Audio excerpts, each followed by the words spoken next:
আর এইখানটায় দেখাচ্ছি, এখানটায় কাঁঠাল ফলেছে। কাঁঠাল গাছগুলো দেখতে পাচ্ছ কি কাঁঠাল ফলেছে, বিশাল বিশাল। এই যে দেখো, কিন্তু কাঁঠাল খাবার লোক নেই।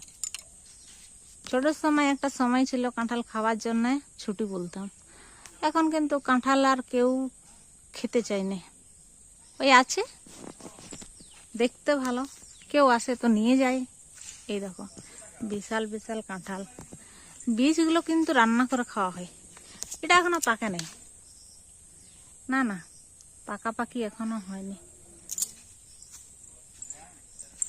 আর এইদিকে আছে মান, এই যে দেখো মান গাছ, মান গাছের পাতা দেখতে পাচ্ছ, বড় বড় পাতা, সবুজ একদম, কি সুন্দর।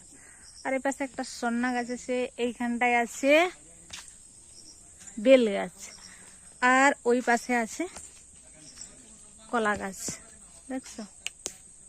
এই যে দেখো ওই পাশে আছে কলা গাছ, সেগুন গাছ, কলা গাছ, অনেক রকম গাছ। আর ওইখানে আছে একটা কারি পাতা গাছ, ওই যে ওইখানটায়।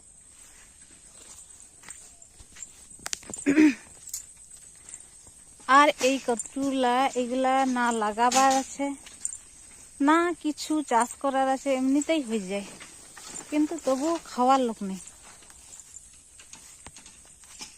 গোটা জমিনটা হয়ে গেছে, দেখতে পাচ্ছ পুরোটা। এই যে দেখো,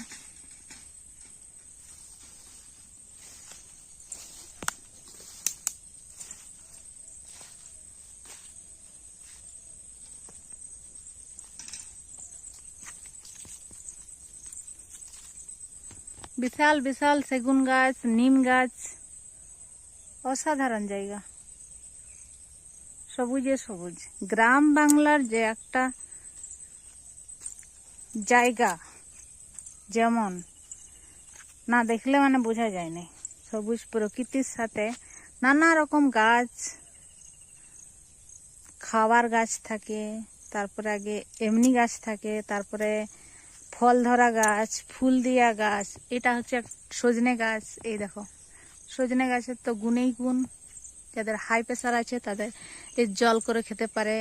আর এটা তো গুণ মানে প্রচুর গুণ এই সজনে গাছের। এই দেখো সজনে গাছ, দেখছো? দূরটা দেখো, দূরের নাজারাটা একবার দেখলে বুঝাবে,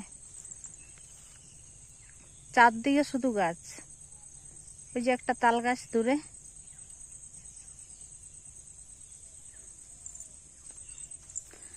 আর এই ভিতরে